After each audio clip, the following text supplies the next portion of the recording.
La Junta de Castelobranco. No hay cosa como una junta, si se trata sobre todo de juntarse a aquellos a quienes Dios crió.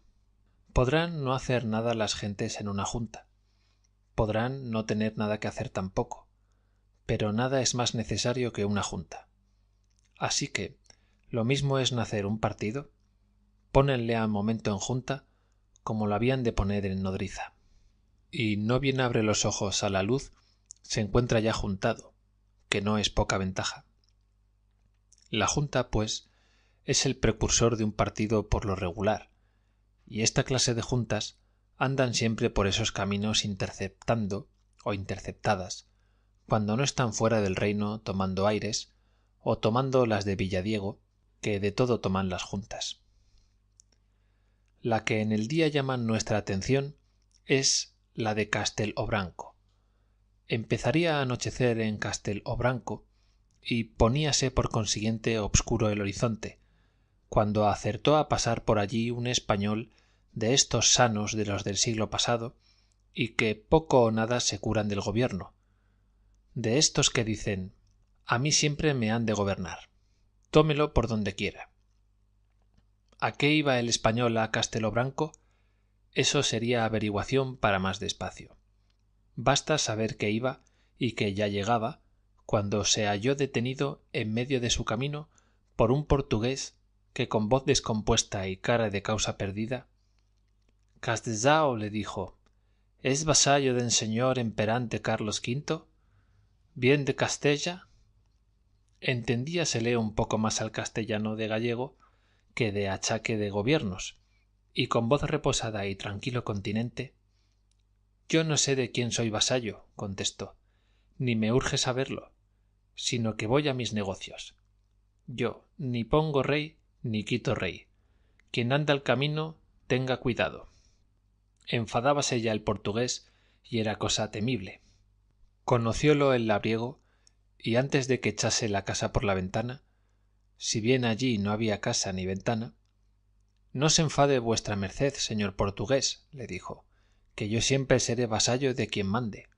Sabido es que yo y los míos nunca descomponemos partido. Pero ¿quién es mi rey en esta tierra? «Eu señor Carlos V».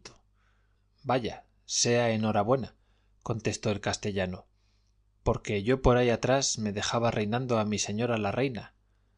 «Castejao, no se enfade vuestra merced». Y de allí a poco entraban ya compadres por el pueblo el portugués de mala cara y el español de las buenas palabras. Pocos pasos habrían andado cuando se esparció la noticia por todo Castelobranco de cómo había llegado un vasallo de su majestad imperial. Es de advertir que como todos los días no tiene su majestad imperial proporción de ver un vasallo suyo, porque andan para él los vasallos por las nubes, decidióse lo que era natural y estaba en el orden de las cosas. Y fue así que un pueblo de vasallos suele solemnizar la entrada de un rey, así pareció justo que un pueblo de reyes solemnizase la entrada de un vasallo. Echáronse, pues, a vuelo las campanas. Con este motivo hubo quien dijo, «Principio quieren las cosas», y quien añadió, «que el reinar no quiere más que empezar». Digo, pues, que se echaron a vuelo las campanas y el labriego se aturdía. Verdad es que el ruido no era para menos. «¿Qué fiesta es mañana?», preguntaba el buen hombre. «Festéjase la llegada de vuestra merced, señor Castejao». «¿Mi llegada? Vea usted qué diferencia. Allá en España nunca festejó nadie mis idas y mis venidas, y eso que siempre anduve de ceca en Meca. Ya veo que en este país se ocupan más en cada uno». En estos y en otros propósitos entretenidos llegaron a una casa que tenía una gran muestra, donde en letras gordas decía, «Junta Suprema de Gobierno de todas las Españas, con más sus Indias». No quisiera entrar el labrador, pero hízole fuerza el portugués. Agachó pues la cabeza y hallóse en escalón, en una sala grande como un reino, si se tiene presente que allí los reinos son como salas. Hallábase la tal sala alhajada a la espartana, porque estaba desnuda. En torno yacían los señores de la junta sentados. pero mal sentados, sea dicho en honor de la verdad. Luces había pocas y mortecinas. Un mal espejo les servía para dos fines: para verse muchos siendo pocos y consolar de esta manera el ánimo afligido, y para decirse de cuando en cuando unos a otros: mírese su excelencia en ese espejo, porque es de advertir que se daban todos unos a otros dos cosas, a saber, las buenas noches y la excelencia. Portero no había. Verdad es que tampoco había puertas, por ser las casas de estas malas de lugar que o no las tienen o las tienen que no cierran. Una mala mesa en medio y un mal secretario eran los muebles que componían todo el ajuar. No sé dónde he leído yo que en cierta tierra de indios el Congreso Supremo de la tribu se reúne para deliberar en grandes cántaros de agua fresca, donde se sumergen desnudos sus individuos, dejando sólo fuera del cántaro la cabeza para deliberar.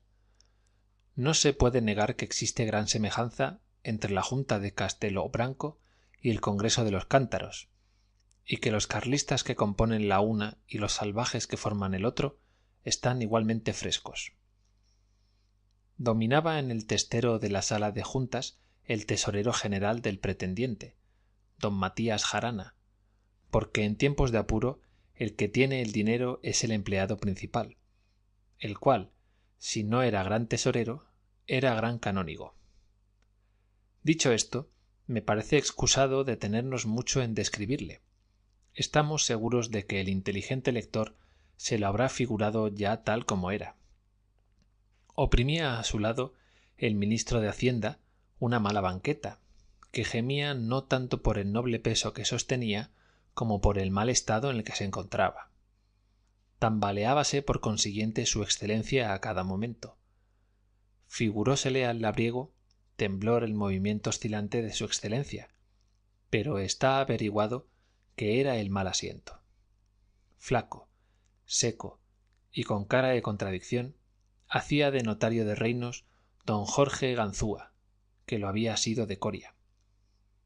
Veíase a otra parte de pie y en actitud de huir a la primera orden a un cabo del resguardo, partidario que fue del año 23.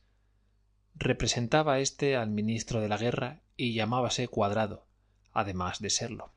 Un dependiente del cabildo de Coria y dos personajes más, en calidad de consejeros supremos de la Junta, hacían como que meditaban por el buen parecer en un rincón de la sala.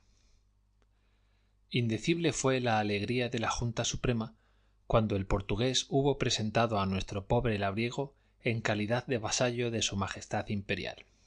Excelentísimos señores, exclamó el señor tesorero en altas voces, reconozcamos en ese vasallo el dedo del señor. Ya ha llegado el día del triunfo de su Majestad Imperial y ha llegado al mismo tiempo un vasallo. Todo ha llegado. Opino que en vista de esta novedad deliberemos. En cuanto a lo de deliberar, dijo entonces el señor notario, recuerdo al señor presidente que esto es una junta. No me acordaba, dijo entonces el presidente. Nótese que esta es la primera junta de que tengo el honor de ser individuo. Se conoce, dijo el notario, y lo apuntó en el acta. Hable, pues, si sabe y si tiene de qué, el excelentísimo señor ministro de Hacienda. Despiértele usted, dijo entonces el presidente al portugués que hacía de ujier. Despiértele usted, pues parece que su excelencia duerme. Llegóse el portugués a su excelencia, que efectivamente dormía, y díjole en su lengua: no haga caso su excelencia de que está en junta, que es llegado el momento de hablar. Soñaba a la sazón su excelencia que se le venían encima todos los ejércitos de la reina, y volviendo en sí de su pesadilla con dificultad. ¿Hablo yo? Dijo. Vamos a ver. Las mejoras, pues, aunque no nos toque el decirlo, las mejoras. Al orden, interrumpió el presidente. ¿Qué es eso de mejoras? Soñaba que estábamos en España, contestó su excelencia turbado. Perdone la junta. Por consiguiente hable otro, que yo no estoy para el paso. Mi intermisión, por otra parte, no urge. Mi ministerio. Excelentísimo señor, dijo el presidente, cierto, pero acaba de llegar. ¿Ha llegado la hacienda? ¿Ha llegado mi ministerio? Preguntó azorado el señor Tallarín, buscando con los ojos por todas partes si llegara a ver un peso duro. Todavía no, pero... Ah, pues entonces, repuso el ministro. Repito que no corre prisa. Y volviéndose en la banqueta y hacia el portugués, avíseme usted, señor don Ambrosio de Castro y Pajáres, Almendrudo, Oliveira y Caraballo de Alburquerque y Santarén, en cuanto llegue la hacienda. Dicho esto, volvió su excelencia a anudar el roto hilo de su feliz ensueño, donde es fama que soñó que era efectivamente ministro. Yo hablaré, dijo entonces uno de los consejeros supremos, que era tartamudo. Yo hablaré que he sido procurador. Mejor será que no hable nadie, dijo entonces el notario al oído del presidente. Si ha de hablar el señor... Dice bien el señor notario, dijo entonces el consejero sentándose, porque no acabaríamos nunca. Pido la palabra, dijo el que estaba a su lado. ¿Quién diablos se la ha de dar a vuestra excelencia? Dijo entonces el presidente amoscado, si nadie la tiene. Recuerdo a su excelencia, dijo el notario, que en el orden del gobierno de su majestad imperial no se puede pedir la palabra, y que es frase malsonante o hablar de pronto o no hablar. Si el señor Cuadrado no está para hablar, dijo entonces el presidente, nos iremos a casa. Más estoy para obrar que para hablar, contestó su excelencia, pero fuerza será, pues que no hay quien hable. Digo, en primer lugar, que yo no doy un paso más adelante si no se conviene en presentar mañana a la firma de su majestad imperial un decreto, Adelante. Bueno, y declaro como fiel y obediente vasallo de su majestad imperial el señor Carlos V, por quien derramaré desinteresadamente hasta la primera gota de mi sangre, que no sigo en el partido si su majestad no lo firma. Mal pudiera oponerse la Junta a tanta generosidad. Propongo, pues, continuó el excelentísimo señor Cabo, ministro de la Guerra, el siguiente decreto que traigo para la firma. Yo, don Carlos V, por la gracia del reverendísimo padre Vaca y del excelentísimo señor Cuadrado, emperador de etc., aquí los reinos todos, sin entrar en razones, quiero y mando que queden suprimidos los carabineros de costas y fronteras, y se reorganice el antiguo resguardo, quedando todos los fondos a disposición del excelentísimo señor Cuadrado. Yo, el emperador. Al ministro de la Guerra, Cuadrado.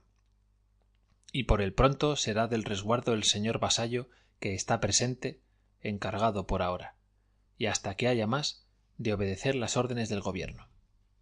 Alto, dijo al llegar aquí el señor canónigo presente, que yo traigo también mi decreto, y dice así el borrón mutatis mutandis. No hemos podido haber a las manos ninguna copia de este borrón por más exquisitas diligencias que hemos practicado, pero ya se deja inferir poco más o menos su tenor. Válgame Dios, y que todas cosas se pierden en este mundo. Anotó el notario en el acta el segundo decreto y pasó a proponer el siguiente que acababa de redactar como ministro de Gracia y Justicia, dejando aparte la gracia y la justicia. Decía así el borrón. Artículo primero. En atención a la tranquilidad con que posee y gobierna su majestad imperial el señor don Carlos V estos sus reinos, todos los que las presentes vieren y entendieren, se entusiasmarán y espontáneamente se llenarán de sincera y voluntaria alegría, pena de la vida, en cuanto llegue a su noticia este decreto, debiendo durar el entusiasmo 3 días consecutivos sin intermisión, desde las 6 de la mañana en punto, en que se empezará, hasta las 10 de la noche por lo menos, en que podrá quedarse cada cual sereno. Artículo 2. No pudiendo concebir la Junta Suprema de Castelobranco el abuso de las luces introducido en estos reinos de algún tiempo a esta parte, suprime y da por nulas todas las iluminaciones encendidas y por encender, en atención a que sólo sirven para deslumbrar las más veces a sus amados vasallos, y manda que no se solemnice ninguna victoria, aunque la llegara a lograr algún día casualmente, con esa especie de regocijo en que nadie se divierte sino los cosecheros de aceite. Artículo 3. Quedan prohibidas como perjudiciales todas las mejoras hechas, debiendo considerarse nula cualquiera que se hiciese sin querer, pues queriendo no se hará. Artículo 4. Convencida la Junta de que nada se saca de las escuelas sino ruido, y que se calienten la cabeza los hijos de los amados vasallos del señor don Carlos V, quedan cerradas las que hubiese abiertas, debiendo olvidar cada vecino, en el término improrrogable de 3 días contados desde la fecha, lo poco o mucho que supiese, so pena de tenerlo que olvidar donde menos le convenga. Artículo 5. Siendo de algún modo necesario hacerse con vasallos para ser obedecido de alguien, la Junta Suprema perdona e indulta a todos los españoles que hubiesen obedecido a la reina gobernadora, si bien reservándose, para cuando los tenga debajo, el derecho de castigarlos entonces uno a uno, in solidum, como mejor le plazca. Artículo 6. No siendo regular que el supremo gobierno se exponga al menor percance, tanto más cuanto que hay en España, según parece, españoles que se hacen matar por su señor Carlos V, sin meterse a averiguar si su majestad y sus adláteres pasan como ellos trabajos y dan su cara al enemigo, o si esperan descansadamente, jugando a las bochas o al gobierno, a que se lo den todo hecho a costa de su sangre, para agradecérselo después como es costumbre de caballeros pretendientes, es decir, a coces. La Junta Suprema y el gobierno de su Majestad Imperial permanecerán en Castel Obranco, tanto más cuanto que hay en Portugal muy buenos vinos y otras bagatelas precisas para la sustentación de sus desinteresados individuos, y sólo entrará en España, si entra, a recibir enhorabuenas y a dar fajas y bastones a los principales facciosos y cabecillas que, para lograrlos, pelean desinteresadamente por el señor Carlos V, y bastonazos a los demás. ¡Viva! ¡Viva! Exclamó al llegar aquí toda la Junta. Y es fama que despertó entonces el ministro de Hacienda, y aún hay quien añade que echó un cigarro a pesar del mal estado de su ministerio.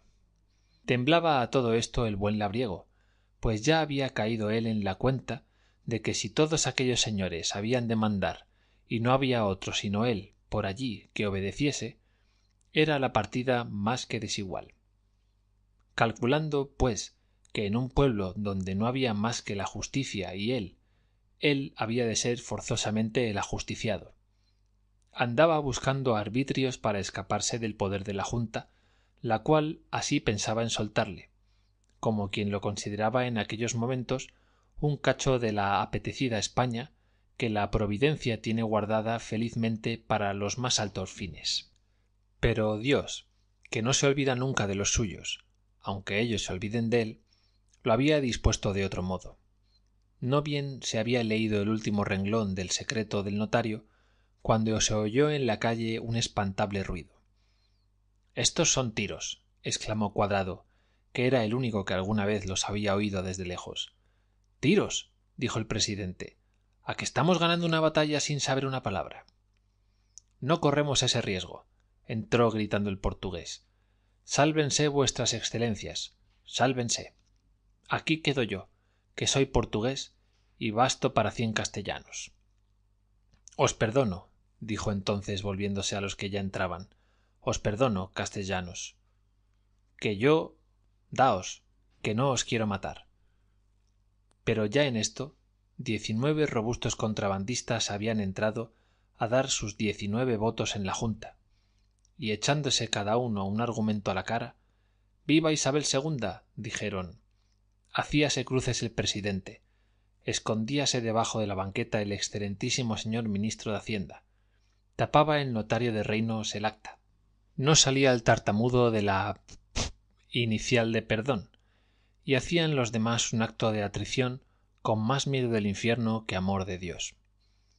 El labriego sólo era el que bendecía su estrella, y quien, echando mano de un cordel que para otros usos traía, dispuso a la Junta en forma de traílla, la cual, en la misma y más custodiada que tabaco en rama, por los 19 votos de contrabando que habían levantado la sesión, entró por los términos de España, a las voces del portugués que casi desde Castel Obranco les gritaban todavía en mal castellano: no tenyan miedo v excelencias, aunque les aforquen los castellaos, que yo, en acabando de pelear aquí por su majestad don Miguel I, que es cosa pronta, he de pasar la raya y o mas llevo pa allá al emperador Carlos V o me traigo acá a Castilla.